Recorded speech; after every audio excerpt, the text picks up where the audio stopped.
Good evening guys, this is Dancing Pillow Mama. Hindi pa ako magaling. Pero, sinurprise sa ako ng aking partner in crime ng feast kasi nag-win ako kahapon ng feast. So ngayon, tingnan nyo guys. May feast na ako. Tingnan nyo. So yan. Yeah. So yan ang binili niyang fish. Ang na-expect ko lang fish ay yung galunggong, pat binili niya ay malaki. So gawin namin tong grilled fish. Sorry. Oh yeah, grilled fish sa barbecue yan. So yan. Ang ilalagay niya ay lemon, salt, and pepper. This is what they have to learn. Red Emperor fish. Ito yung surprise. So guys, ito ready. Ilagay sa sa barbecue. I-grill to namin sa barbecue. Tapos mag-salad ako. So guys, walang gas yung aming barbecue. So ino-oven na lang namin. So yan guys, I can't wait na maluto para makakain ako at makainom ng gamot at matulog na. So, ito na ngayon ang aking isda na dinner. Ang ganda-ganda, diba? Ang sarap-sarap, guys. So, kakain na kami.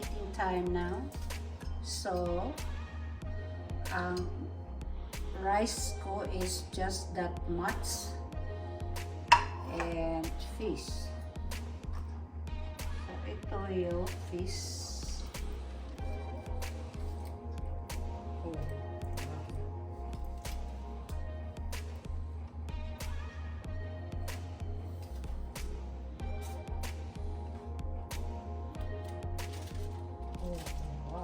Wow. Diba?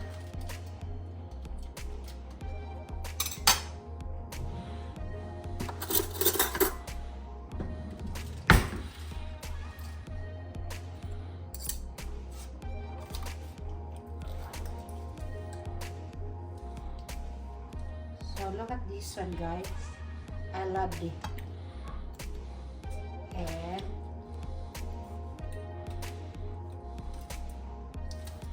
that's all that I have. And guys, so this one is garlic, lemon, and a little bit of olive oil, salt and pepper. So I will try now guys.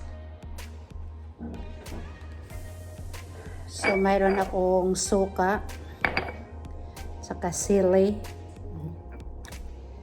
Tingnan ko ngayon. At saka siyempre kamatis.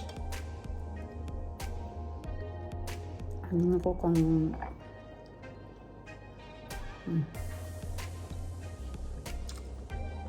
masarap.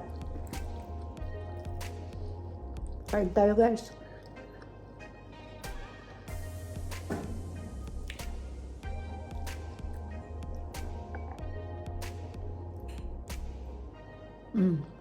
Sarap.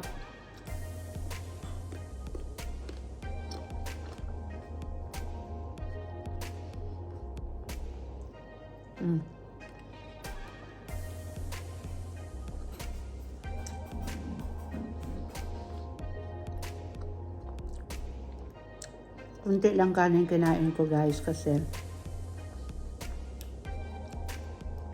nasa diet ako. Hindi na gaya ng dati.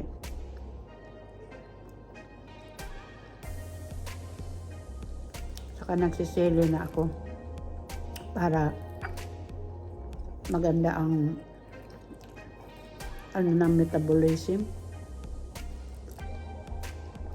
Ewan ko kung totoo, pero sabi nila pag ano daw yung maano yung mahilig ka sa maanghang, ang metabolism mo ay ano, fast metabolism.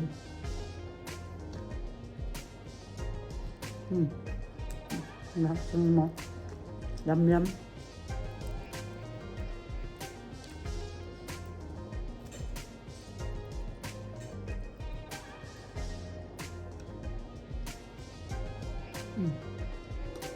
Sarap.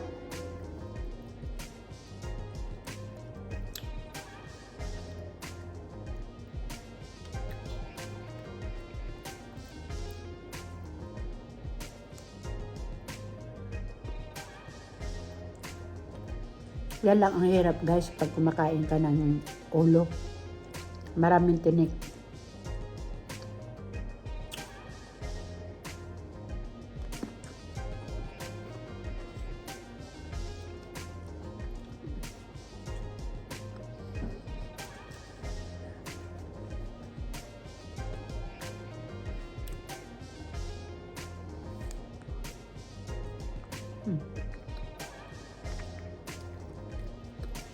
Ang sarap nito.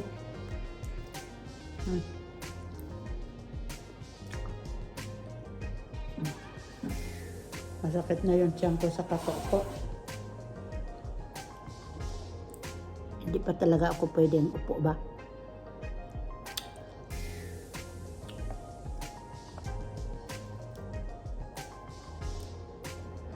Mahirap pag umupo. So,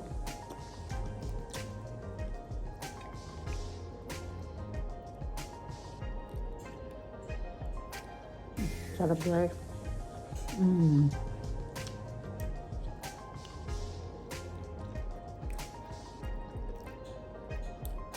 Ngayon lang ako nakaano ng malaking isda kasi ang gusto ko lang yung galunggong. Pag umuwi siya ng ganito kalaking isda.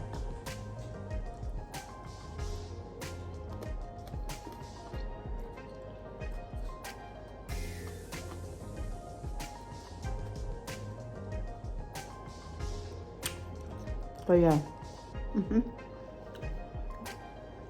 aray ko.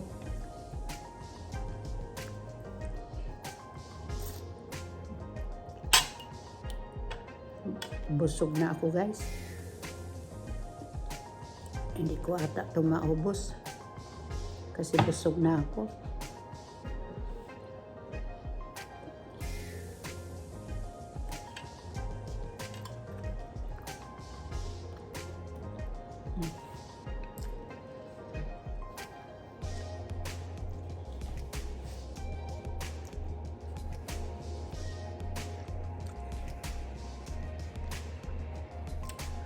Ito yung cherry tomato.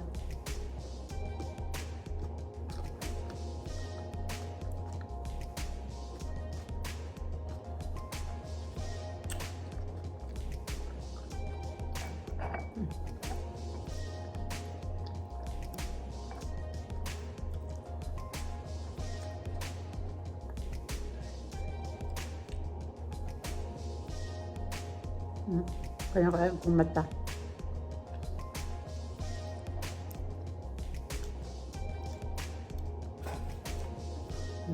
Sarap. Bigas ang.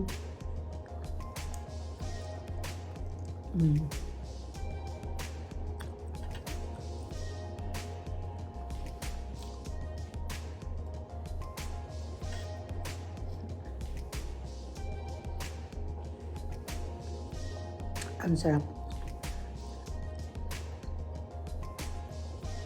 Ang sarap talaga guys, kaso lang sumakit na yung tiyan ko.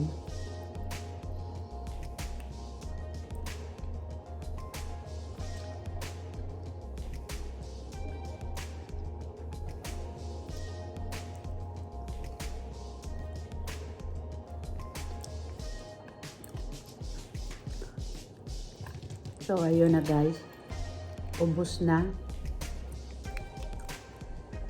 Yan o, ubus na o.